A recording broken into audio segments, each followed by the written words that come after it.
Episode की starting में दिखाया जाता है कि गोबरू अपने सभी साथियों के साथ रूबीलिया को लेकर कैपिटल सिटी ओसवल में पहुंच जाता है। अब उस जगह को देखकर रूबीलिया काफी ज्यादा खुश हो रही होती है और बोल रही होती है कि फाइनली वह सभी लोग यहाँ पर आ ही गए, तो अब इस जगह पर उन्हें काफी ज्यादा मजा आने वाला है, क्योंकि कैपिटल सिटी उनके किंगडम की सबसे ज्यादा खूबसूरत सिटी है और वह पूरे कैपिटल सिटी में यहाँ पर गोबरू को घुमाएगी। दूसरी ओर गोबरू अपने साथ हुए गोबोकिची के फाइट के बारे में सोच रहा होता है और अब वो हमें बताता है कि फाइट के दौरान जब मैंने गुस्से में आकर गोबोकिची को एक काफी पावरफुल पंच किया था, तब वह उड़ते हुए काफी ज्यादा दूर जाकर गिरा था, पर इसके बावजूद उसे कुछ भी नहीं हुआ था। जिसके बाद हमारी वह फाइट अगली सुबह तक चली और सुबह में गोबोकिची गोबे और अपने बाकी सभी साथियों के साथ अपने रास्ते की ओर निकल पड़ा और मैं अपने सभी साथियों को लेकर यहाँ ओसवल आ चुका हूँ।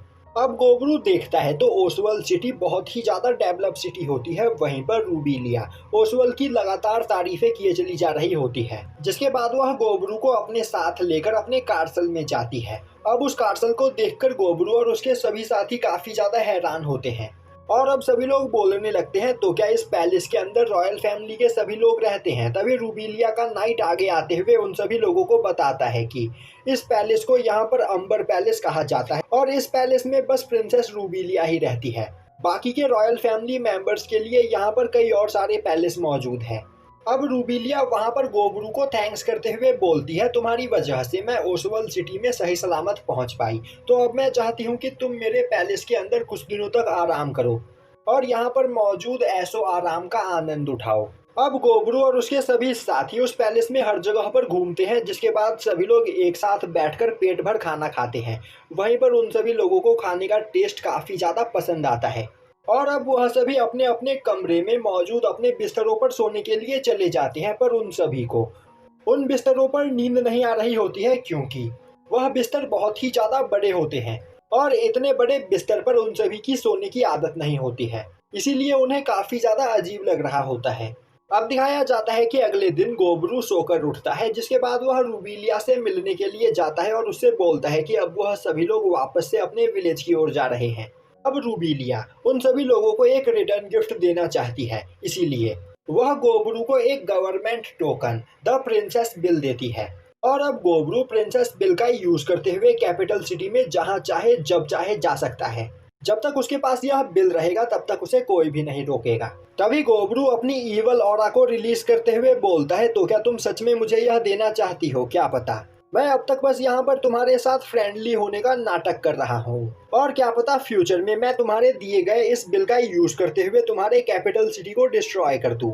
अभी रूबीलिया अपनी एनर्जी को रिलीज करते हुए बोलती है, वह पिछले कई दिनों से गोबरू के साथ ट्रैवल कर रही है और इतने दिनों में वह यह तो बात समझ गई है कि गोबरू कोई ईवल मॉन्स्टर नहीं है और तो और अगर फ्यूचर में गोबरू ने ओसवल सिटी के ऊपर अटैक करने की कोशिश की तो उसे यह अंदाजा भी नहीं है कि आखिर ओसवल के वॉरियर्स कितने ज्यादा पावरफुल हैं। अब यह सुनते ही गोबरू सोचने लगता है, मैंने प्रिंसेस रूबीलिया को अंडर एस्टिमेट किया। पूरे रास्ते यह हम सभी लोगों के सामने एक छोटे बच्चे की तरह बिहेव कर रही थी, पर सच्चाई तो यह है कि पूरे रास्ते वह उन सभी लोगों का टेस्ट ले रही थी और गोबरू ने प्रिंसेस रूबीलिया को जितना नॉर्मल समझा था, रूबीलिया उतनी नॉर्मल है नहीं। वह बहुत ही ज्यादा चालाक है, साथ ही साथ टैक्टिक्स बनाने में काफी ज्यादा माहिर भी। तभी रूबीलिया अपनी ऑर्डर टेक्निक की पावर को रिलीज करते हुए बोलती है, गोबरू अब हम दोनों यहाँ पर दोस्त हुए, तो तुम्हें इस तरह मेरे सामने मजाक करने की कोई जरूरत नहीं और तो और क्या पता फ्यूचर में मुझे तुम्हारी पैराबलम कंपनी की जरूरत पड़े तो मैं फ्यूचर में दोबारा तुम्हारे साथ बिजनेस करूंगी। अब दिखाया जाता है कि गोबरू अपने सभी साथियों के साथ अपने विलेज की ओर जाने के लिए तैयारी कर रहा होता है। तभी रूबीलिया का नाइट गोबरू के पास आते हुए उसे सभी चीजों के लिए थैंक्स करता है और अब वह गोबरू को बताता है कि प्रिंसेस रूबीलिया खुद यहाँ पर गोबरू को बाय बोलने के लिए आने वाली थी, पर उसके बॉडीगार्ड्स ने उसकी सेफ्टी के चलते उसे पैलेस से बाहर नहीं आने दिया। गोबरू बोलता है, तुम्हें इन सभी चीजों के बारे में सोचकर परेशान होने की कोई जरूरत नहीं, रूबीलिया ने पहले ही हमें बाय बोल दिया था। तो मैं यहाँ पर चाहता हूँ कि तुम अपनी पूरी मेहनत करो, जिससे फ्यूचर में तुम पावरफुल बनकर रूबीलिया के पर्सनल बॉडीगार्ड बन सको। तभी वह लाल बालों वाली लड़की उस नाइट को आवाज लगाते हुए बोलती है, बच्चे जब हम अगली बार मिलेंगे तो हम दोबारा से एक दूसरे से फाइट करके अपनी पावर को टेस्ट करेंगे। और अब गोबरू अपने सभी साथियों को लेकर वहां से जाने लगता है। अब हमें दिखाया जाता है कि गोबरू ने कैपिटल सिटी ओसवल में अपने कई सारे ब्लड क्लोन्स को छोड़ दिया होता है, जिससे वह ओसवल में चल रही हलचल पर नजर रख सके, क्योंकि उसे लग रहा होता है कि जल्द ही ओसवल में कुछ बड़ा होने वाला है। अब दिखाया जाता है कि अगले दिन गोबरू एक शॉर्टकट रास्ते से अपने विलेज की ओर काफी तेजी से आगे बढ़ रहा होता है। तभी वह अपने बगल में बैठी हुई गोबमी को देखता है, जो कि काफी ज्यादा उदास होती है। अब गोबरू उससे बात करने की कोशिश करता है तो गोबमी उसे बताती है कि यहाँ पर गोबो कीची और गोबे भी पहले से कहीं ज्यादा पावरफुल हो चुके हैं, पर वह अभी भी यहाँ पर बहुत ही ज्यादा कमजोर है। गोबरू बोलता है, गोबमी तो क्या तुम मुझे यह बता सकती हो कि आखिर अभी तुम किस लेवल पर मौजूद हो? गोबमी बोलती है, लेवल 89 पर। यह सुनते ही गोबरू बोलता है, तब तो तुम्हें यहाँ पर परेशान होने की कोई जरूरत है ही नहीं। यहाँ पर बस थोड़ी सी ट्रेनिंग करने के बाद तुम काफी ज्यादा पावरफुल बन जाओगी। और अब गोबरू बोलता है, गोबमी अगर तुम लेवल 100 पर पहुंचने के बाद भी इवॉल्व नहीं हो पाती हो, तब भी तुम्हारे लिए मेरा प्यार कम नहीं होगा। तो इस बारे में सोचकर तुम्हें ज्यादा परेशान होने की कोई जरूरत नहीं। यह बोलते हुए वह अपने सिंडिपीट कार्ट को एक जगह पर रोकता है और अब वह चिल्लाते हुए बोलता है, हम सभी लोग इस जगह पर गोबमी की पावर को बढ़ाने में यहाँ पर इसकी मदद करेंगे। तो सभी लोग इसी जगह पर कैंप लगाने की तैयारी करो।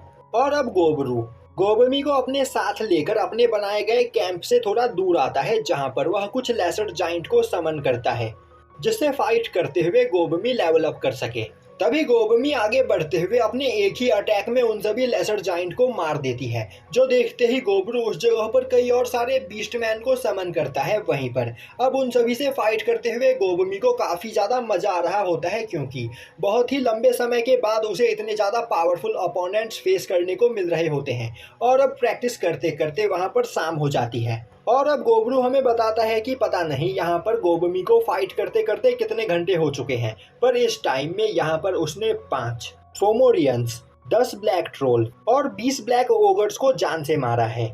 वहीं पर गोबमी अब फाइट की वजह से काफी ज्यादा थक चुकी होती है, जो देखते ही गोबरू उसके पास आता है।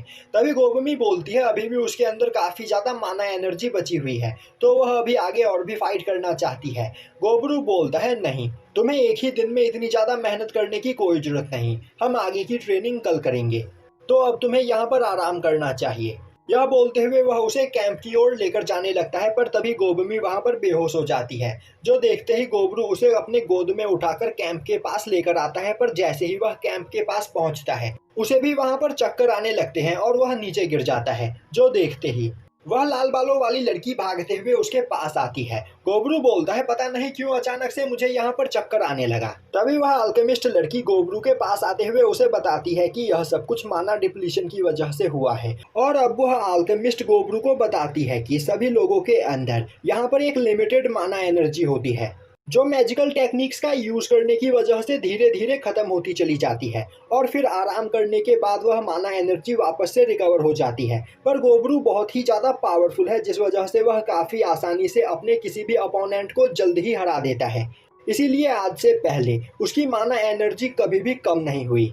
पर आज गोबमी के साथ यहाँ पर ट्रेनिंग करते हुए उसने अपनी काफ़ी ज़्यादा माना एनर्जी का यूज़ किया है, इसीलिए उसे चक्कर आ रहे हैं। गोबरू बोलता है, तुम्हें परेशान होने की कोई ज़रूरत नहीं, अब तक मुझे इस बारे में नहीं पता था, तो आगे से फ्यूचर में मैं सोच समझकर ही अपनी माना एनर्जी का यूज़ करूँगा। जिसके बाद सभी लोग वहाँ पर एक साथ बैठकर खाना खाते हैं। अब दिखाया जाता है कि गोबमी गोबरू के साथ एक जगह पर सो रही होती है, तभी उसे इवॉल्व होने का ऑप्शन दिखाई देता है और अब वह यस बटन प्रेस करके सो जाती है।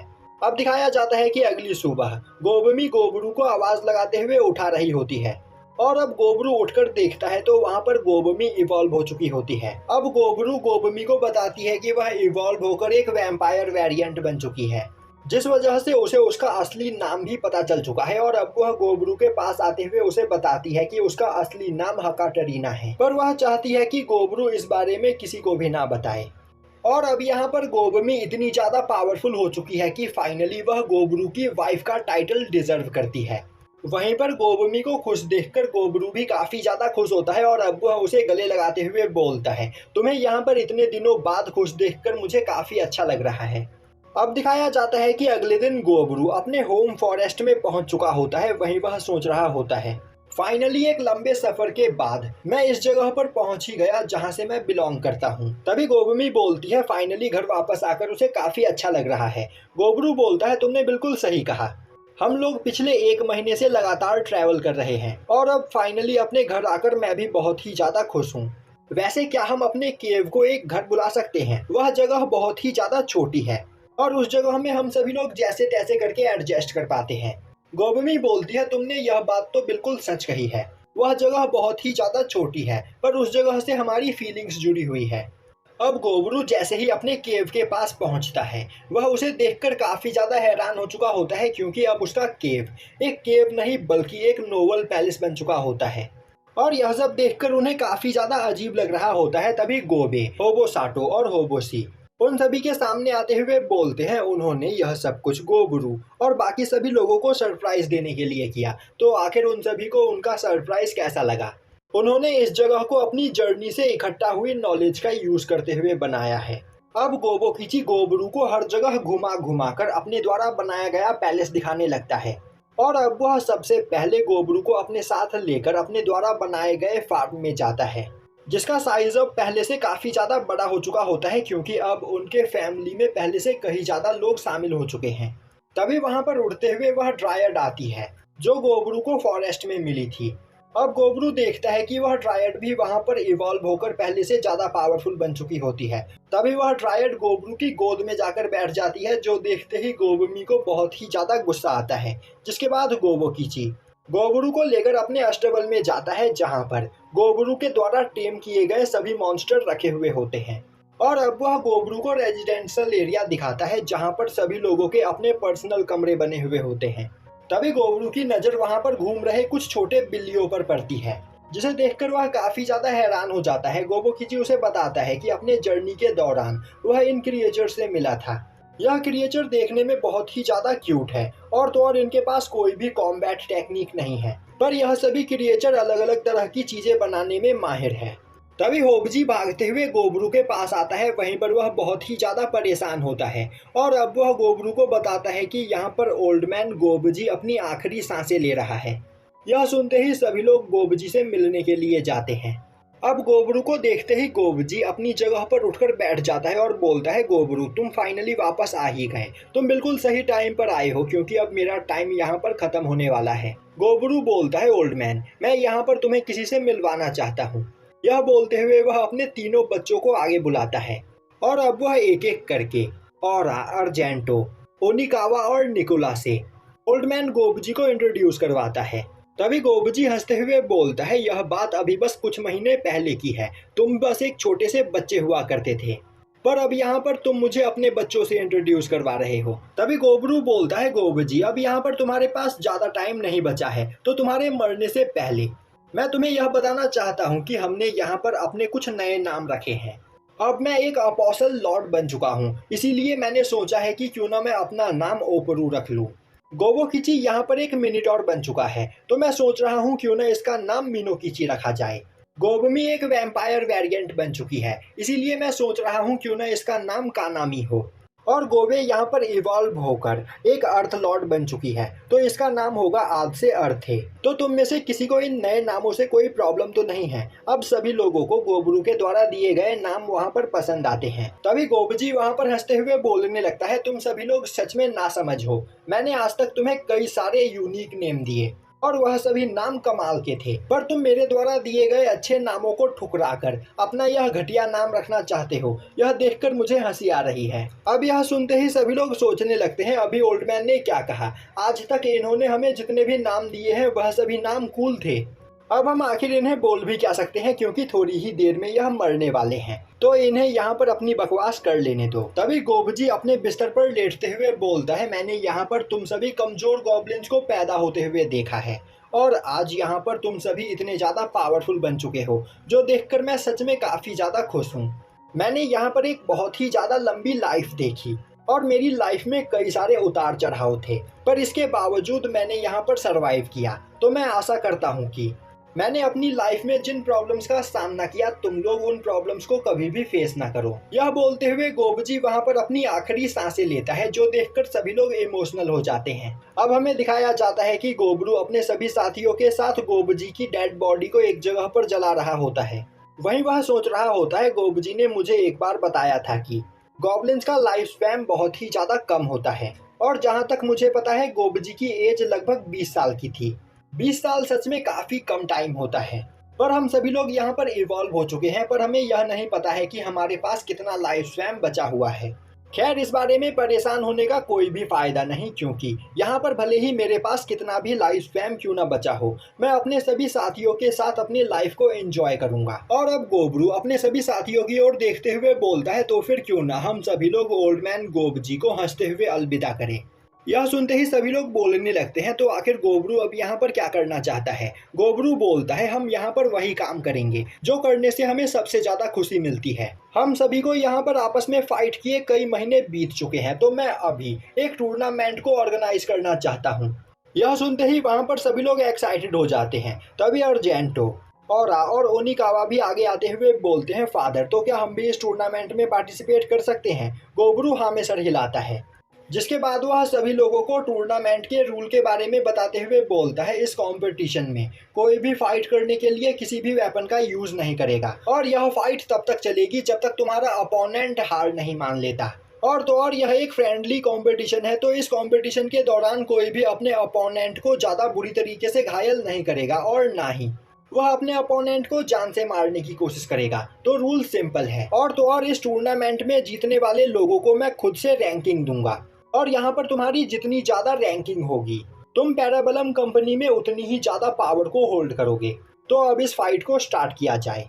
और अब सभी लोग वहाँ पर अपनी पूरी पावर का यूज करते हुए अपने अपोनेंट्स के साथ फाइट करने लगते हैं, जिसके बाद लास्ट में फाइट होती है गोबरू वर्सेस गोबोकिची की। वहीं पर गोबोकिची बोल रहा होता है, पिछली बार की फाइट में हम दोनों में से कौन ज़्यादा पावरफुल है इसका फैसला नहीं हो पाया था, पर इस बार अपनी पूरी पावर का यूज करते हुए मुझसे फाइट करने के लिए तैयार हो जाओ गोबरू, क्योंकि जब तक हम दोनों में से कोई हार नहीं जाता तब तक यह फाइट खत्म नहीं होगी। और अब वह दोनों अपनी पूरी पावर का यूज करते हुए एक दूसरे के ऊपर अटैक करने लगते हैं। अब गोबरू हमें बताता है कि गोबोकिची और मेरे बीच एक काफी लंबी फाइट चली, पर मैं उस फाइट में जीत गया, जिससे मुझे पैराबलम कंपनी में नंबर 1 की पोजीशन मिली, नंबर 2 की पोजीशन मिली गोबोकिची को, नंबर 3 गोबमी और नंबर 4 गोबे, 5th प्लेस होबो साटो और 6th प्लेस होबोसी, 7th प्लेस निकी को मिली और 8th प्लेस फूकी को, 9th प्लेस पे था स्टील नाइट और 10th प्लेस पे गोफू, 11th प्लेस पे वह लाल बालों वाली लड़की, 12th प्लेस पे गैनकी और 13th प्लेस पे डोडमी। और इनके अलावा मेरे विलेज के बाकी सभी लोग भी ए रैंक वॉरियर हैं। वहीं पर फाइट के बाद सभी लोग काफ़ी ज़्यादा थक चुके होते हैं, जो देखकर गोबरू वहाँ पर एक पार्टी को ऑर्गेनाइज करता है, और अब सभी लोग उस पार्टी को एंजॉय करते हुए वहाँ पर काफ़ी ज़्यादा खुश होते हैं। अब अगले दिन रूबिलिया गोबरू को कॉल करती है, और अब वह बोलती है कि रूबिलिया को उसकी मदद चाहिए। गोबरू बोलता है, तो इस बार तुम्हारे दिमाग में क्या चल रहा है। रूबिलिया बोलती है, इस बार उसने एक काफ़ी खतरनाक प्लान बनाया है, जिस प्लान को कंप्लीट करने में उसे गोबरू और उसके सभी साथियों की मदद चाहिए, और अगर गोबरू यहाँ पर उसकी मदद करने के लिए तैयार हो जाता है तो वह गोबरू को काफ़ी कीमती रिवॉर्ड देगी। साथ ही साथ गोबरू की पैराबलम कंपनी कैपिटल सिटी में काफ़ी ज़्यादा फेमस हो जाएगी। अब यह सुनकर गोबरू रूबिलिया की मदद करने के लिए तैयार हो जाता है, पर उसे यह सभी चीज़ें काफ़ी ज़्यादा अजीब लग रही होती है, क्योंकि उसने अपने कई सारे ब्लड क्लोन्स को ओसवल सिटी में छोड़ा होता है, जिनकी मदद से उसे वहाँ पर कुछ भी नहीं पता चलता है। और अब वह सोचने लगता है, तो क्या इस बार यहाँ पर कोई खतरनाक काम होने वाला है। रूबिलिया के दिमाग में आखिर चल क्या रहा है। वैसे मुझे परेशान होने की कोई ज़रूरत नहीं, क्योंकि मेरी पैराबलम कंपनी में अभी टोटल 400 मेंबर्स हैं, और अपने 400 मेंबर्स का यूज़ करते हुए मैं पूरे के पूरे किंगडम को भी डिस्ट्रॉय कर सकता हूँ। अब हमें दिखाया जाता है कि अगली सुबह गोबरू अपने पैराबलम कंपनी के सबसे ज़्यादा पावरफुल वॉरियर्स को एक जगह पर इकट्ठा करते हुए बोलता है, टाइम आ गया है अपनी पैराबलम कंपनी को यहाँ पर चारों ओर फेमस करने का। तो हम सभी लोग यहाँ से सीधा ओसवल सिटी में जा रहे हैं, जहाँ पर मेरे अनुमान के हिसाब से कुछ काफ़ी ज़्यादा एक्साइटेड होने वाला है। और यहीं पर सीज़न 1 खत्म हो जाता है।